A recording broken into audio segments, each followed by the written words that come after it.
Hi guys, this is Daniela Polich from the Office of the Registrar. I am in the Masters of Education in Higher Education program, and this time around I'm doing my case study on a very important office here at the University of North Carolina Wilmington, the University College office in DePaulo Hall. Here with me, I have the pleasure, and I'm so lucky to have Dr. Shelley Myers here. She's the director of University College, and she's taken a few moments out to discuss, what their office is about, their role on our campus, their role in our community, the challenges that they face, their long-term goals, their short-term goals, and anything else that you would love to share with us. And we're just going to be a very casual interview. We're just going to talk back and forth, and hopefully we'll, learn something new about each other. Cool. Awesome. Great. Thank you so much, Shelley. You're welcome. Yeah. You're welcome. Well, you might start with a little bit about myself. Yeah, yourself and the University College. Sure. Yeah. Go ahead. Well, I have been here, actually I'm about to go on my 5th year. Oh. And I've only been director of the department since January. So I was assistant dean prior to that and focused on academic advising. So, and now in the director role, it's kind of the supervision budget, kind of the bigger picture. Now, they pieces. took away the associate dean position, so it's like just director? Are they going to have an Right. assistant? What the position previously was a dean position, Right. and Dean Moore went back to the classroom, and so Right. what the administration decided to do was take that dean line and create a dean of undergraduate education. Right. And then that allowed them to actually create a whole area that has honors, international programs, undergraduate research. So there's this whole component of undergraduate education that was much bigger than a department. So it allowed them to do that, and then it also allowed us to align in terms of titles, because as you know, our sister offices are the Registrar Admissions and Financial Aid, so that our structure is very similar in that way. Sense. Yeah, Cool. yeah. But the roles and responsibilities and all those pieces are the same. Right. So, and a little bit about our office. We are we kind of call ourselves the academic home for all incoming first-year students. We do the academic advising for all the students, and it's about 1,950 each. Wow. Each year, the freshmen. Right. I didn't realize it was that many. Yeah. Wow. So that's the freshman class, and then we actually advise students until they declare their major. Okay. So we typically start the fall with between 3,800 to 4,000 students that we're doing the academic advising with. Okay. Besides the freshmen and the sophomores until they declare, we also advise some transfer students who either are undecided, or we've got some majors here where there's a gateway like a step requirements. Pre or exactly. You have to take a course and get an A in it before you can move on. Right. So we kind of house the transfer students who are really in a transition place. We also, with our current students that we advise, we may have, unfortunately, some juniors that just can't reach the 2.0 GPA. So we do a variety of things in our office, but around the advising components, we do academic intervention programs and outreach and strategies for those that are just academically not where they need to be. So it's beyond just advising on what classes to take. It's full circle, their whole experience, it seems. Absolutely, yeah. Which is really neat. Yeah, and if you, the information around our office too is that we really don't see ourselves as very prescriptive advisors. We're, everybody's a master's level at least. We're professional, full-time academic advisors, so it's much different than, I was even thinking, my experience in college where going in even as a freshman, it was a faculty member and we met once in the fall, and that was kind of, it was a very different format than it is now because, there's so much around just retention. So our advisors will even, we do surveying with the students the 3rd week of school and the 6th week of school with the Division of Student Affairs and touch on any kind of retention issue from homesickness to roommate issues to academic issues, and we kind of intervene on those things too that really just aren't around course selection. I had no idea you guys did that. I mean, that's really kind of intimate in a positive way, like, which is refreshing, you know, instead of students just, that transition from high school to college is so fragile already, you know, and you guys, you know, makes the students feel like they care, you know, you guys care, you know. Well, and we're really very fortunate here because our advisors, you know, our magical number we always try to get is 150, but we usually end up having more like 175, 180 that the advisors work per with. Advisor. Per advisor. My past institution, we were at 1 to 400, 1 to 500. So advisors, it really, you did so much via email, you did group advising, and we're very, very fortunate here that, you know, we can do so much individually. And that's still, I mean, you say that number, I mean, that's, wow, you're right, you know? That's pretty, whew. But it's great that it's a priority to keep it at that number or somewhere around, because not only is it the student, but it's sometimes the student's family, and it's also working with the student's professors, and it's also, you know, it's not just one student, it could be double that number easily. So, since we mentioned the family part of it, how do you prepare your advisors for the families of the students, and how invasive can a parent or guardian be, and where do you, I don't know, can be very touchy. Well, it's just interesting timing that we're talking about it, because we do a presentation for all the students and their parents for orientation. Right. And we revamped our presentation this year to address that very issue. And we have to cover a lot of academic information in that session, but we're probably taking half of the time to talk about students' roles and responsibilities, advisors' roles and responsibilities, and parents' roles and responsibilities. That's perfect. I'm hoping it's going to help, because it's coming off of a semester, which I don't know if part of this is my being in this new role, but I've always had to deal with parental calls and issues, but I had more this year than I've ever had before. Really? And talking with our advisors and really saying, you know, what is going on here? I mean, it is not uncommon, and I've been hired for 22 years, and I would say it's always been like the first 5 to 6 weeks I expect it. Sure. You know, it's transition time, and I can say that the whole time I've worked in higher ed, there's been parents involved at the beginning of the academic year, but there's that usually about fall break, that kind of breakaway. And we aren't seeing that as much in the most, you know, recent years.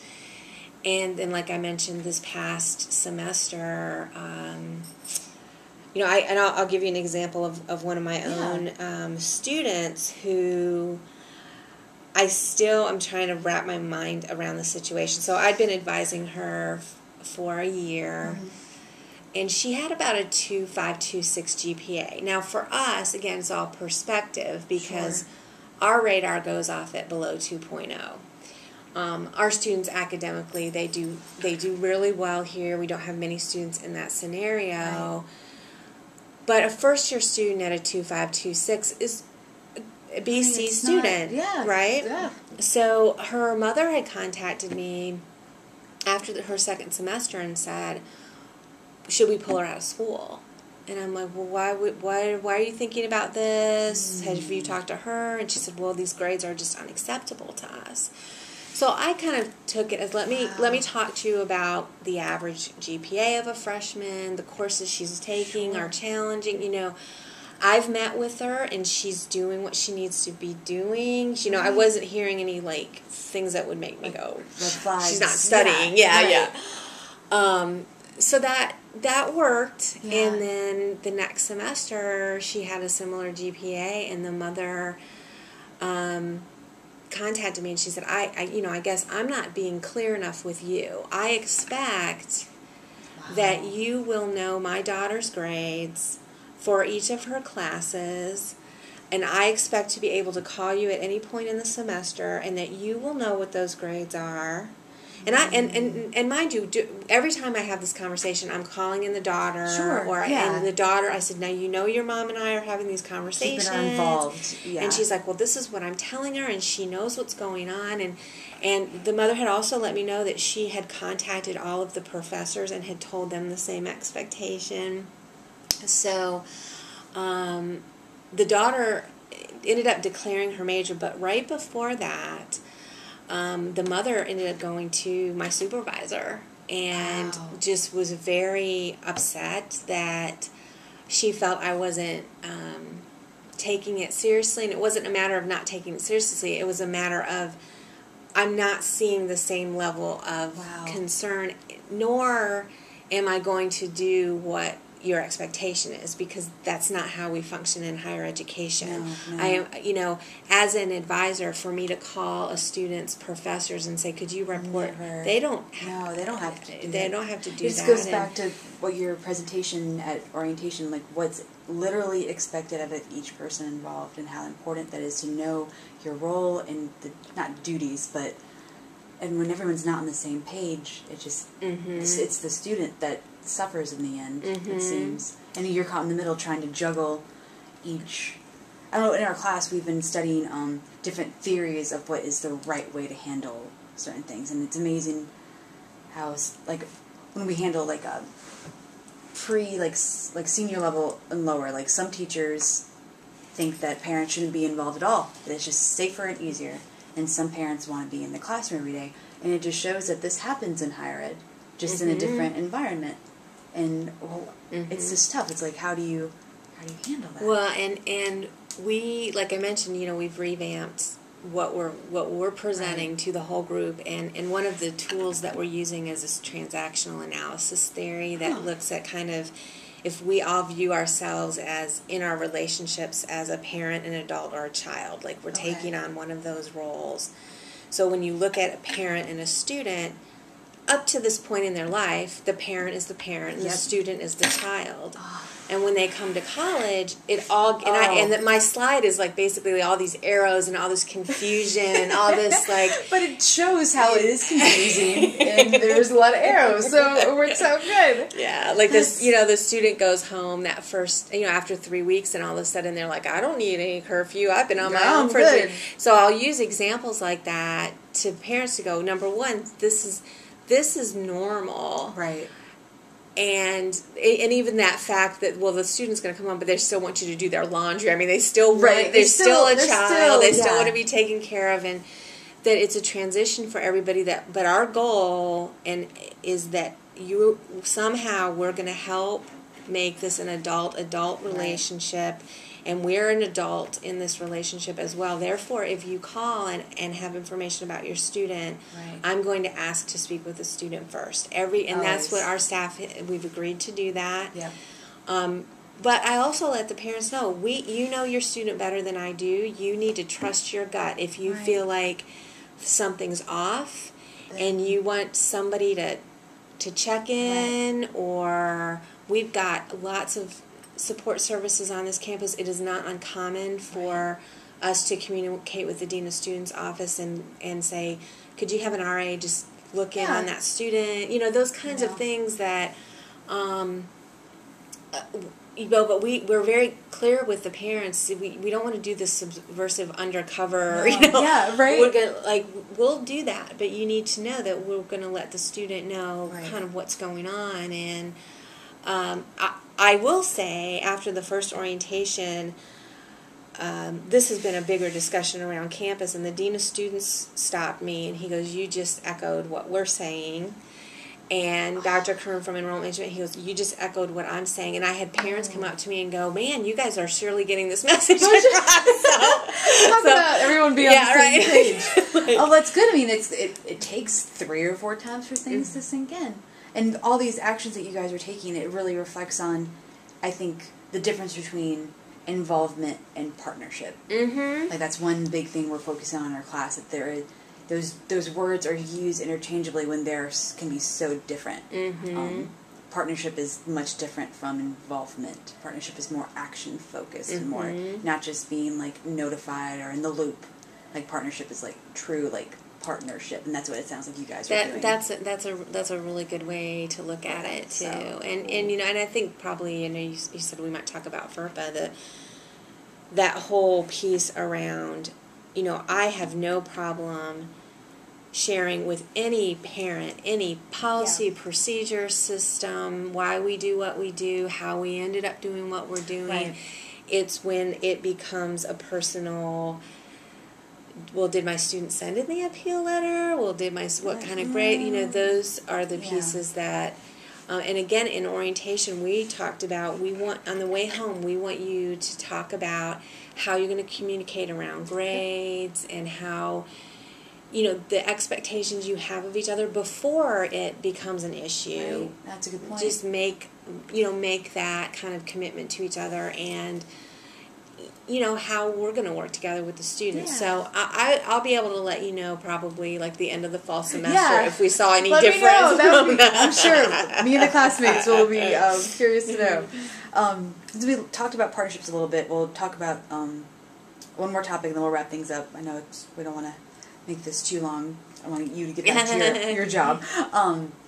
About community partnerships, bringing in different areas of campus, different areas of Wilmington, or even working with different universities, different ways to expose students to other areas of campus. I saw on one thing on your website about there was like a bag lunch where pre-law or pre-professional students were talking to like actual business folks from the area, which I thought was really cool. Can you expand a little bit on that kind of stuff? Our pre-professional programs, yes, they do a lot. They do some lunch and learn series, and they are bringing in not just professionals, but they'll bring in students, med students, dental students, law students. Besides those pieces, we're starting to create some shadowing opportunities too, but we also do a lot of field trips with those students, and we'll take them to ECU School of Medicine or to Campbell Law School. I forgot because I have a red flag going on about a group of students went to like DC recently, right? Or something. Like what great opportunities! Like I look back at mine, I'm like, that's so cool. Like that field trips still happen in the college level, Well, we did with that group, the pre-professional group went and they focused on visiting the medical schools and institutions, but we also have a program. It's called our Excel program, and it's a learning community for students who are either from a single-parent home, low socioeconomic status, or first generation. Academically, they were admitted fully admitted. There's no like academic issues, but they do have these kind of retention risk characteristics. So that whole program has been focused too around diversity and learning about self and social justice. So those two groups went together, although they did different experiences. The Excel group, they went to the Holocaust Museum, and they did a lot of